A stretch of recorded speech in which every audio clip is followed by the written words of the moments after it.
Welcome everyone back to another episode of Q&A with Sharon's son George. I was my mother's caregiver after she was diagnosed with Parkinson's disease. Sadly, she passed on 1/1/2020, but we started Together for Sharon.com in her memory and to advocate for a cure for Parkinson's for all those still battling today and their families, because no one is ever alone in this fight for a cure. Today's guest is someone truly inspiring, and I'm really excited to learn alongside with you. Dr. George Perry, really such a pleasure and so grateful for you to join us today. I personally am inspired by a lot of the work, because we need everyone in this fight, researching and bringing up new areas from stress to so many topics that I just don't think are discussed enough. So really just grateful again for the opportunity and to have you on the show today. Welcome. Well, it's my honor to be here and to honor the memory of your mother. Thank you. And that also means the world to me and my family. So thank you, sir. I was wondering if we could start, if you could tell us a little bit about your background. Well, I started my career as a marine biologist, which sounds kind of a different sort of background for somebody who studies neurodegenerative disease, focused mostly on Alzheimer's and somewhat on Parkinson's. But in my studies in marine biology, I studied almost exactly what I now study in Alzheimer's disease. That is the how the body defends itself against oxygen. Oxygen, which everybody needs to be alive, also attacks our body and is thought to play a major role during the aging process. But in marine organisms, I studied it during the beginning of life, during fertilization. And in those studies, I understood that oxidative stress or oxygen regulation was critical to initiate life. And it's critical now in our studies in Alzheimer's disease related to how we deal with the end of life or the adjustments during the late phases of aging. So for me, it's been part of a continuum of studies. And our studies in oxidative stress, which were began around 40 years ago, really laid the foundation as oxidative stress is a unique window to understand how things were changing, why amyloid was important in the disease, why tau was important, why synuclein and Parkinson's disease is important, that these proteins all are critical in regulating oxidative stress response. I really find it fascinating. And again, there's just so much to learn. And this is just one step of a very important area. What have you seen over the last, decade? Any improvements, or with a lot of the research you've done, which actually I'd like to also kind of share and tell everyone that although you're not currently with the journal, I believe maybe you could touch on how important it is to help, spearhead more journal articles, research in the area of Parkinson's disease, but also you've done so much from your time at University of Texas. And it just, I do recommend everyone please support the doctor. And I'll share this link so you can also read about a lot of the important areas, not just on Parkinson's, but also Alzheimer's. We concentrate on Parkinson's, obviously, because of my loss and all our listeners battling. But we do pray and hope for a cure for all diseases, including Alzheimer's and Parkinson's and dementia. But I'm just curious, have you seen, since you started, since it's, likely the expert in this area, have you seen any progress or change or results that you were hoping for?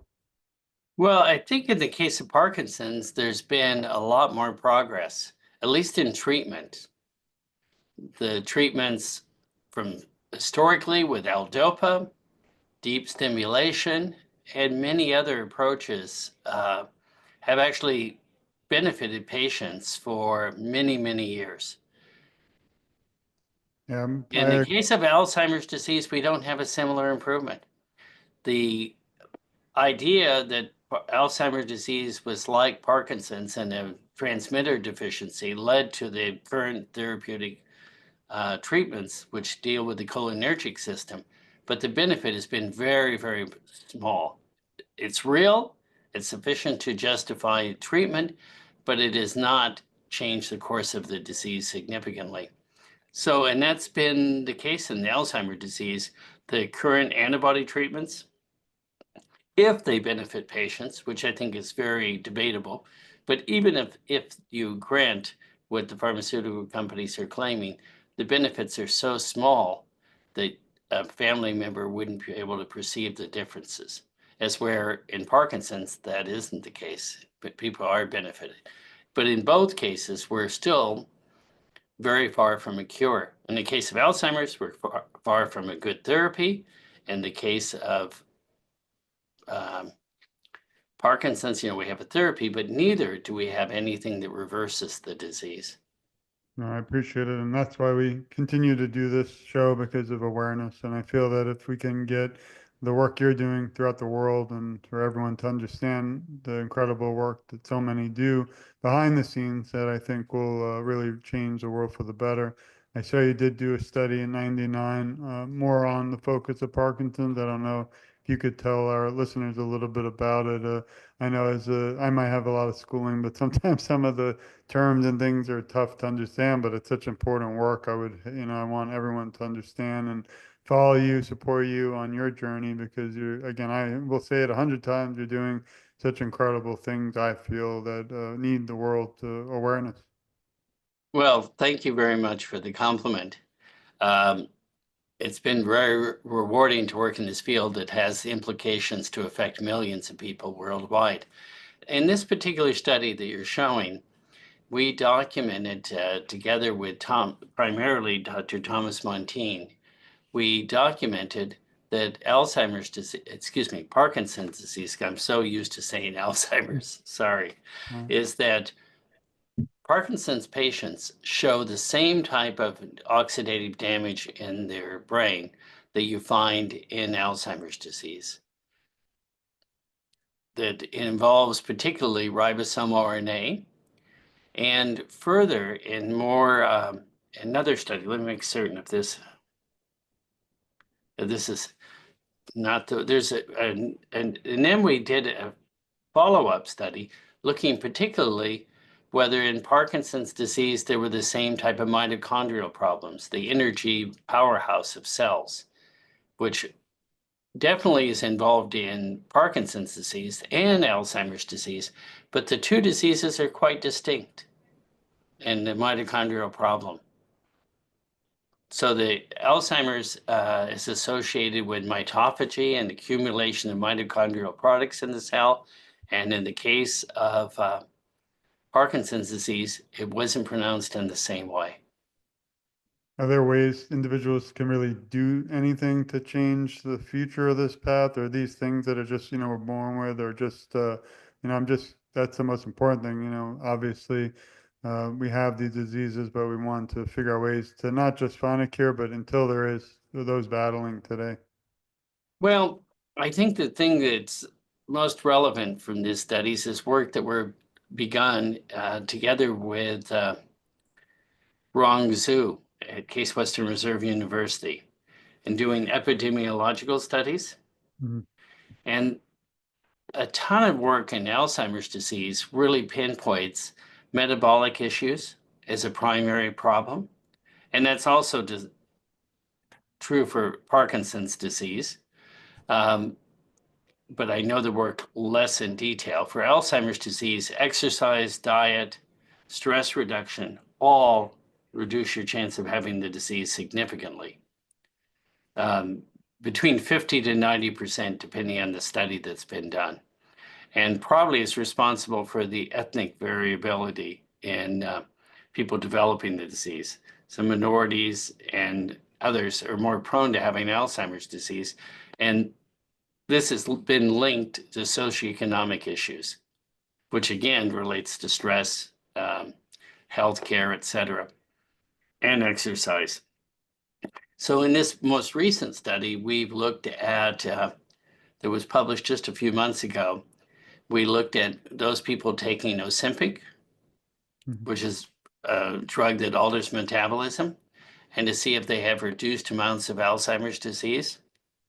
And the answer is they do, between 50 to 70% reduction in conversion from normal to Alzheimer's disease if they're taking that drug, and not true for related drugs like metformin, et cetera. So is that going to revolutionize treatment? No, but it pinpoints where you want to attack, that upstream, at the very beginning, Alzheimer's disease and possibly Parkinson's disease are metabolic in nature. Yeah, I think it's Another piece, so we've also done a study that isn't published yet, dealing with could there be metabolic changes in people to predict them to convert from being normal to having Alzheimer's disease. And that, again, the metabolic features such as diabetes, obesity, were the primary determinants of conversion from being mildly cognitively impaired to transitioning to having that frank dementia. We're also comparing other neurological diseases, and I'd rather not comment about those. We're also comparing Parkinson's and frontotemporal dementia, and there are differences between the different diseases, even though in one sense they're all diseases in which neurons die and lose function. I appreciate you sharing that, and it is fascinating how, unfortunately, Alzheimer's is, affects more than people than Parkinson. But a lot of the research done with Alzheimer's, even the laws passed, really help pave the way for people with Parkinson's too. So I feel that all the research you're doing is so important, and also helps, to open up eyes and how a lot of them do correlate, even though they're different diseases. But as you mentioned, the neurological world is fascinating. George, and as you probably know, Parkinson's patients, about 1/3 of them develop dementia during the course of the disease. And then there's also diseases that kind of span between the two conditions, like diffuse Lewy body disease is an example. So while I was surprised to see the mitochondrial changes were distinct. I would have thought they would be kind of more parallel. They all involve similar pathways, just that they may be altered in different ways. Yeah, unfortunately, my mother did, we believe, have late onset dementia towards the end of her battle with Parkinson's. We don't know if it's due to the medicine, but the delusions and hallucinations were often more difficult to manage and assist than actually the symptoms of Parkinson's, which was very troubling. And not every individual who has a journey and diagnosis with Parkinson's might, have those symptoms. But unfortunately, in ours case, she did. So very important to discuss. And I, again, thank you for bringing that up as well. Well, what are and you mentioned some, I know you can't mention all, but what are some of the hopes are you going to be focusing a little bit more on Parkinson's in your research in the future, or mainly shifting more towards Alzheimer's? Probably more toward Alzheimer. And what's happened when I think about, I entered the field in the early 1980s, and it was easier just because it was broader to do Parkinson's studies at the same time I did Alzheimer's studies, mainly with the goal of illuminating the two conditions about similarities and differences. For example, we isolated Lewy bodies from Parkinson's cases and showed that they had the same insolubility properties that were seen for tangles. We showed that they had a range of cytoskeletal elements. And then we also then compared oxidative stress, mitochondrial changes, more to illuminate commonality and try to dissect the disease. Right now, some of our studies would be actually quite interesting to look at Parkinson's in two respects. In the case of senile plaques and neurofibrillary tangles, we've analyzed the metal present, which metals are what catalyze oxidative stress for the most part. Metals are what catalyze the food you ate if you had lunch already. Your body is metabolizing that food and it's combining it with oxygen, and it's doing that through copper and iron enzymes. And just like your normal metabolism is doing it through copper and iron, the oxidative stress does it mostly through copper and iron also. And we've determined that plaques contain very unusual forms of iron and copper. very unusual in the sense they've never been determined in the human body before, and that is metallic iron and metallic copper. In the case of metallic iron, you can think of this yourself. If you take which I don't know if anybody uses steel wool for cleaning pots and pans anymore, but if you have a piece of steel wool and you use it to clean a pan and you come back the next day, you'll find the steel wool is like a mound of rust. Well, here we have plaques in our brain that contain iron, like steel wool, and it doesn't rust. So it's kind of amazing how the plaque stabilizes. Both plays a role in forming metallic iron, which almost doesn't exist on the surface of the Earth. In fact, the primary source of metallic iron is meteorites. That tells you how rare it is because they get oxidized. And yet in our body, so we probably will do in the future analysis of Lewy bodies to see if they have some of the same types of metallic properties. We know plaques have this property. Neurofibrillary tangles can accumulate the metals, but they're not in a metallic form.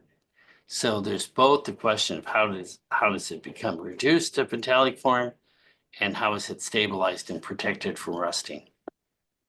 Well, in my bias and selfishness, I hope we can steal you and keep researching the world of Parkinson's disease, because your work is again beautiful and so inspiring. And no matter how many degrees I might have or our listeners, I just am fascinated by the science and all the work you do. And I think it should be mainstream and definitely discussed throughout the world. And we'll do our best to not just support you, doctor, but also to ensure the world is aware of all the fascinating and important research you're doing, because every single thing anyone doing out there advocating really does bring important awareness. So I want to thank you again for that. I wanted to shift now for a moment to a little bit more about you. And we joked before that you are allowed to decline questions because I don't want you to feel like you're on the spot, but I'm wondering if you can list 3 words that describe who you are. Nonconformist. Um, boy, I was thinking about how to describe a word. Mentor. Yep. Inquisitive. Thank you. Yeah, and sometimes these questions are harder than the research. So, Yes, it is hard to think of it. well, you do focus on many areas that are not always easy. And another thing I always find fascinating, although not being a researcher, but someone researching topics like Parkinson's, Alzheimer's, you might go spend 20 hours in the office, go home, and it's not always easy because we want results, and these things are affecting human beings and people we love and family. And sometimes it must be really difficult, that you can't give that answer that individuals want. I was wondering for a moment who helps you during the tougher times and really encourages you to keep up this incredible research, because obviously you're the spokesperson today on the show, but we like on this show to shine a little light behind the scenes on the people who also support you. Well, my primary supporter is my wife, Aloma Perry. But my 2 daughters are very supportive. And also, I have hundreds of collaborators throughout the world. And I can't undervalue them enough. They do the work, they provide a lot of insights, they tell me my ideas are ridiculous. It's very important to have people to have a sounding boards. Um, I don't think it's important always to be right. What's important is to seek the truth, Yeah. to use ideas to be able to get closer and closer to something that actually has impact in the world. Thank you. And we send our love and support to the family and to all the collaborators and the university for all that you do in your time today and past, present, and the future. Is there, this one's a question I always, in fact, love. That's probably why I ask it. But is there one moment or most memorable moment so far that stands out through all of the work you've done? If we can, in the area of Parkinson's, that would be, is there that one moment that kind of stands out through your research? Well, related to Parkinson's, I would say there are a few moments. One is being successful in isolating a Lewy body. I don't know if that's the first time it was isolated, possibly the first time, and seeing that they were in soluble filaments and being able to study them. Subsequently documenting the type of oxidative damage that occurs in Parkinson's disease that involves the same neurons that die during the disease, substantia nigra. Those are important findings with regard to Parkinson's disease. Thank you. And this is an interesting one, I think. Maybe you won't agree, but is there like a burning question you have, like something inside of you that you just never asked about the world of Parkinson's research that you kind of felt there won't be an answer, so you didn't, but you still in your mind or in that research, brain of yours, like I have too. What would that be? I'd say it's actually a broader one. Mhm. Is one of the big questions I have is to know actually the components of senile plaques, which we've answered, at least at some level we've answered. But I don't know the same answer for neurofibrillary tangles or Lewy bodies. Mhm. So in my opinion, neither of them have been analyzed carefully by analytical approaches because they were analyzed anyway. The analysis that are published are not complete. And I think are missing various components. And why is that? Because the methods are barely there yet. We were able to do it for plaques in a recent study and show that actually amyloid beta is just one of many, many components of pure plaques. And I suspect we'll find the same for neurofibrillary tangles based on prior studies of ours. And I would like to be able to know that. What are the components? Because right now we know that synuclein has properties like the filaments, but we don't know the filaments are only made of synuclein. Thank you. And who influenced you, going through your education to choose your path and work in advocacy or really research today? You know, one gets influenced by many different people. I could go all the way back to my 6th grade science teacher, okay? But in terms of the way I approach science, my PhD mentor is the key person that influenced about how do you approach experimentally solving a problem. My postdoctoral mentors was more about how to function in science in terms of accomplishing it. And my mentor when I was a junior faculty, Pierluigi Gambetti, was very influential in establishing professionalism for me. Well, that's really important. We want to really grateful for all those individuals who guided you towards where you are. And I believe you're today, like you mentioned earlier, a mentor for so many others now at the university and around the world. So thank you.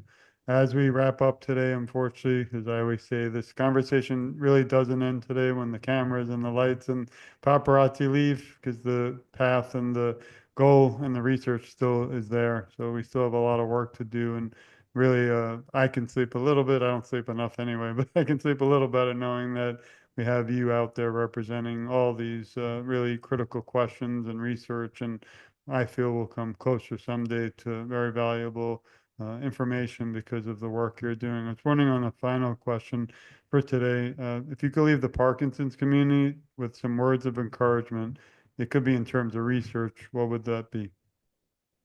Well, one piece you could say based on our conversation today, the work you're doing is critical for families throughout the world.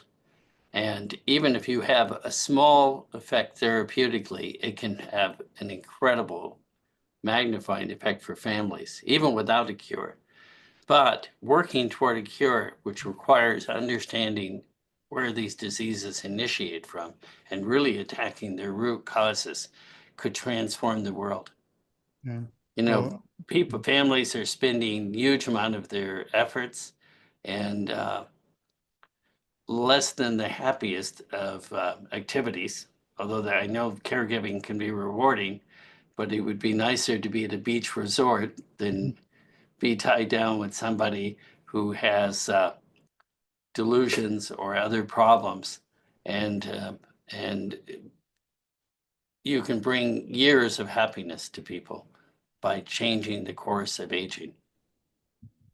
Well, I really appreciate and value your time, your friendship, and all you do.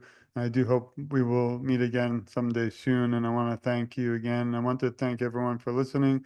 Please support the doctor. You can find more on Google Scholar also for Dr. George Perry. And also, I have a little message for you, doctor, and for everyone listening. We love you. We support you.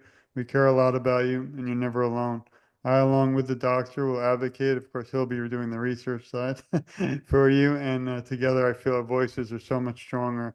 And although I've been lost my mother and my best friend 5 years ago, I always say I'm just getting started because I myself have had, tough days, health in the world, and everyone out there listening has struggles.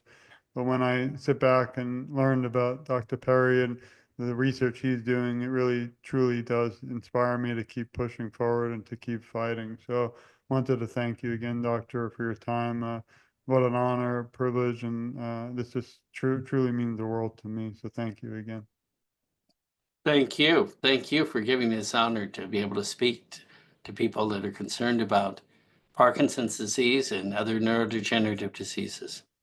I appreciate it. And also thank you everyone for listening. This has been another episode of Q&A with Sharon son George. Please stay tuned. We still have a lot of work to do, but again, like I said earlier, as long as we have individuals out there like Dr. Perry, I'm confident we're going to have some incredible, really positive advances and findings in the very near future. So thank you all. We send our love and just grateful for your time. Thanks, everyone. Thank you very much.